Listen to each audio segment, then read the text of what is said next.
नमस्कार दोस्तों, आप सभी का मेरे चैनल पर स्वागत है। तो इस वीडियो में मैं आपको एसबीआई का एक ऐसा म्यूचुअल फंड बताऊंगा जिसमें आपको मात्र 45,000 रुपये इन्वेस्ट करने हैं और 45,000 रुपये इन्वेस्ट करने पर आपको 2 करोड़ से भी ज़्यादा का रिटर्न मिल सकता है।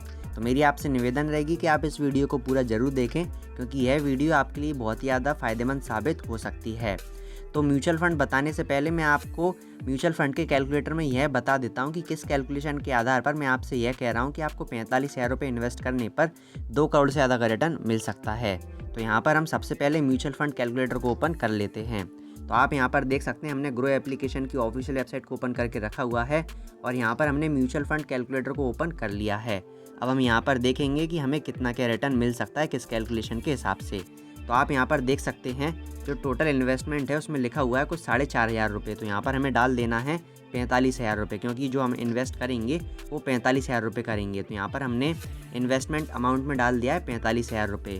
फिर इसके बाद जिस म्यूचुअल फ़ंड की मैं इस वीडियो में बात करूँगा वह म्यूचुअल फ़ंड आपको कम से कम कितना परसेंट रिटर्न दे सकता है। तो यहाँ पर हमें एक्सपेक्टेड रिटर्न रेट में रिटर्न को डाल देना है। तो जिस म्यूचुअल फ़ंड की मैं बात कर रहा हूँ उस म्यूचुअल फ़ंड से आपको कम से कम 28% का रिटर्न मिलेगा ही मिलेगा।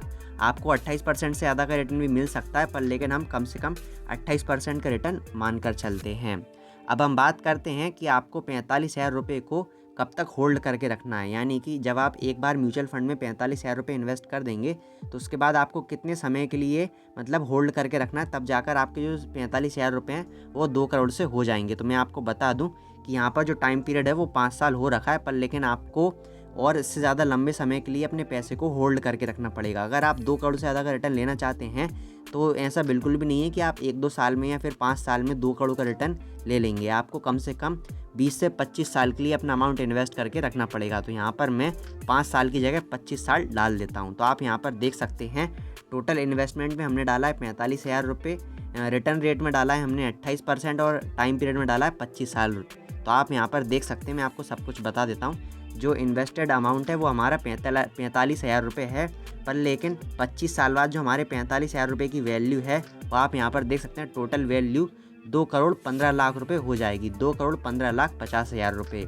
तो यहाँ पर आपको 45,000 रुपये इन्वेस्ट करने पर 2 करोड़ से भी ज़्यादा का रिटर्न मिल सकता है, पर लेकिन आपको 25 साल के लिए अपने अमाउंट को इन्वेस्ट करके रखना पड़ेगा, तब जाकर आपको इतना रिटर्न मिल पाएगा। तो चलिए अब हम ग्रो एप्लीकेशन को ओपन करते हैं और वहाँ पर देखते हैं कि वह कौन सा म्यूचुअल फंड है एसबीआई का जिसमें हमें इन्वेस्टमेंट करना है और हमें इतना ज़्यादा रिटर्न मिल सकता है। तो यहाँ पर मैं सर्च वाले बटन पर क्लिक कर देता हूँ। इसके बाद मैं यहाँ पर डालता हूँ एसबीआई इंफ्रास्ट्रक्चर फंड, क्योंकि जिस म्यूचुअल फंड की मैं बात कर रहा हूँ उसका नाम है एसबीआई इंफ्रास्ट्रक्चर फंड।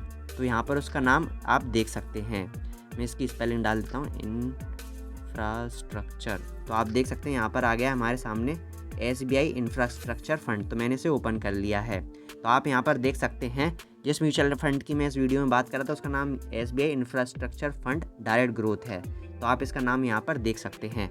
अगर हम इसके रिटर्न्स की बात करें तो इसने पिछले 3 साल में 35% से भी ज़्यादा का रिटर्न दिया है, और पिछले 1 साल की बात करें तो इसने कुछ 68% के आसपास का रिटर्न दिया है। अगर हम लंबे समय की बात करें यानी कि पिछले 5 साल की बात करें तो इसने कुछ 26% का रिटर्न दिया है, जो कि मैंने आपको बताया था कि हमें इस म्यूचुअल फंड से कम 26% का रिटर्न मिलेगा ही मिलेगा। तो यहाँ पर इस म्यूचुअल फंड से आपको ज़्यादा रिटर्न भी मिल सकता है, जैसे कि 30%, 40%, पर हम कम से कम 26, 27, 28% मानकर चल रहे हैं कि हमें इतना रिटर्न मिलेगा ही मिलेगा। आप इस म्यूचुअल फंड की और भी डिटेल वगैरह चेक कर सकते हैं कि इसका जो NAV है वो आप देख सकते हैं 51 रुपये है। जो इस म्यूचुअल फंड को रेटिंग दे रखी है वो 4 स्टार की दे रखी है, जो कि काफ़ी ज़्यादा अच्छी मानी जाती है। अगर आप इस म्यूचुअल फंड में SIP करना चाहते हैं तो आप 500 रुपये से म्यूचुअल फंड में SIP कर सकते हैं। अगर हम फंड साइज़ की बात करें तो इस म्यूचुअल फंड में अभी तक कितना पैसा इन्वेस्ट किया गया आप देख सकते हैं, 2,432 करोड़ रुपए इस म्यूचुअल फंड में इन्वेस्ट किया गया है। अगर हम होल्डिंग्स की बात करें तो इस म्यूचुअल फंड में अभी तक 41 इस म्यूचुअल फंड के मैनेजर ने अभी तक 41 कंपनियों में हमारा पैसा इन्वेस्ट करके रखा हुआ है। तो उन कंपनियों की डिटेल भी आप यहाँ पर देख सकते हैं कि वह कौन कौन सी कंपनियां हैं जिनमें हमारा पैसा इन्वेस्ट किया गया है, और यहाँ पर परसेंट लिखा गया है कि कितना परसेंट पैसा इन कंपनियों में इन्वेस्ट हुआ है। तो आप सारी डिटेल यहाँ पर चेक कर सकते हैं। अगर आप सारी कंपनियों की डिटेल देखना चाहते हैं तो आप सी ऑल होल्डिंग्स पर क्लिक कर दें, तो यहाँ पर आपको सारी कंपनियों की डिटेल नज़र आ जाएगी। अगर हम इसे और नीचे करें तो यहाँ पर आप एक्सपेंस रेशियो वगैरह भी चेक कर सकते हैं। तो इस म्यूचुअल फ़ंड का जो एक्सपेंस रेशियो है वो आप यहाँ पर देख सकते हैं 1.37%। यानी कि हम कह सकते हैं कि इस म्यूचुअल फ़ंड का जो एक्सपेंस रेशियो वो ज़्यादा बुरा भी नहीं है और ज़्यादा अच्छा भी नहीं है। अगर हम एग्ज़िट लोड की बात करें तो अगर आप 30 दिन के अंदर अपने पैसे विड्रॉ करेंगे तो आपको आधा % का एग्ज़िट लोड देना पड़ेगा। पर लेकिन हम इस म्यूचुअल फ़ंड में लॉन्ग टर्म के लिए इन्वेस्टमेंट करेंगे तो यहाँ पर जो एग्ज़िट लोड है वो हमारे लिए कोई भी काम का नहीं है। आप यहाँ पर टैक्स वगैरह भी देख सकते हैं कि टैक्स वगैरह कितना देना पड़ेगा। अगर आप 1 साल के अंदर अपने पैसे को विड्रॉ करते हैं तो आपको 15% का टैक्स देना पड़ेगा अपने रिटर्न्स पर। अगर आप 1 साल के बाद अपने पैसे को विड्रॉ करते हैं इस म्यूचुअल फ़ंड में और अगर आपके रिटर्न्स 1 लाख से ज़्यादा होते हैं तो आपको 1 लाख से ज़्यादा के रिटर्न पर 10% का टैक्स देना पड़ेगा। अगर हम इसे और नीचे करें तो आप फंड मैनेजमेंट पर क्लिक करके और भी जानकारी ले सकते हैं कि इस म्यूचुअल फ़ंड को कौन कौन मैनेज कर रहा है और इस म्यूचुअल फ़ंड को जो मैनेज कर रहे हैं उनकी क्वालिफ़िकेशन क्या क्या है। तो आप यहाँ पर देख सकते हैं कि उन्होंने जो अपनी एजुकेशन है वो कहाँ से कंप्लीट की है और उन्हें क्या क्या एक्सपीरियंस है वो भी आप जानकारी यहाँ से प्राप्त कर सकते हैं। तो कुल मिलाकर जो यह म्यूचुअल फ़ंड है वो काफ़ी ज़्यादा अच्छा है और ये आने वाले समय में काफ़ी अच्छा रिटर्न दे सकता है।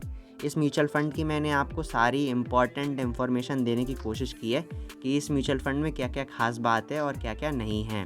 तो कुल मिलाकर देखा जाए तो यह म्यूचुअल फ़ंड काफ़ी ज़्यादा अच्छा है और आने वाले समय में यह म्यूचुअल फ़ंड आपको काफ़ी ज़्यादा अच्छे रिटर्न दे सकता है, क्योंकि आपको नाम से ही समझ में आ रहा होगा SBI इंफ्रास्ट्रक्चर फ़ंड, यानी कि जो यह म्यूचुअल फ़ंड है यह उन कंपनियों में इन्वेस्ट करता है हमारे पैसे जो कंपनियां हमारे देश के इंफ्रास्ट्रक्चर को सुधारने का काम कर रही हैं।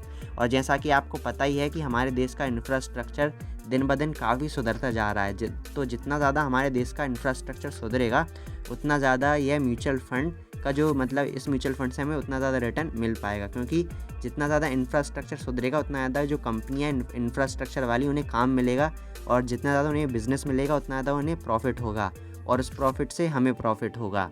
तो कुल मिलाकर यह म्यूचुअल फ़ंड काफ़ी ज़्यादा अच्छा है। अगर आप SBI के किसी म्यूचुअल फ़ंड में इन्वेस्टमेंट करना चाहते हैं तो आप इस SBI के म्यूचुअल फ़ंड में इन्वेस्टमेंट कर सकते हैं। इस म्यूचुअल फ़ंड में आपको बिल्कुल भी नुकसान नहीं होगा, बल्कि अगर आप जिस तरीके से मैंने आपको बताया था स्टार्टिंग में कि अगर आप इस म्यूचुअल फ़ंड में 45,000 रुपये इन्वेस्ट करते हैं और 25 साल के लिए होल्ड करते हैं तो 25 साल बाद जो आपके 45,000 रुपये हैं वो कुछ 2 करोड़ से ज़्यादा हो जाएंगे। तो कुल मिलाकर मेरा यही मतलब था कि यह म्यूचुअल फ़ंड अच्छा है और आपको इस म्यूचुअल फ़ंड में इन्वेस्ट करना चाहिए। तो मुझे उम्मीद है कि इस वीडियो में मैंने आपको इस म्यूचुअल फ़ंड के बारे में जितनी भी जानकारी दी है वो आपको समझ में आ गई होगी और इस म्यूचुअल फ़ंड में जितनी मैंने आपको कैलकुलेशन वगैरह समझाई और डिटेल देने की कोशिश की है वो भी चीज़ें आपको अच्छे समझ में आ गई होंगी। अगर आप म्यूचुअल फ़ंड के बारे में और अधिक जानकारी प्राप्त करना चाहते हैं तो आपको स्क्रीन पर कुछ वीडियोज़ नज़र आ रही होंगी, आप उन वीडियोज़ पर क्लिक करके म्यूचुअल फ़ंड के बारे में और अधिक जानकारी प्राप्त कर सकते हैं। अगर आपको इस वीडियो में कोई भी चीज़ समझ में नहीं आई हो तो आप मुझे कमेंट करके पूछ सकते हैं, मैं आपकी हेल्प करने की पूरी कोशिश करूँगा। तो इस वीडियो को हम यहीं पर समाप्त करते हैं। धन्यवाद।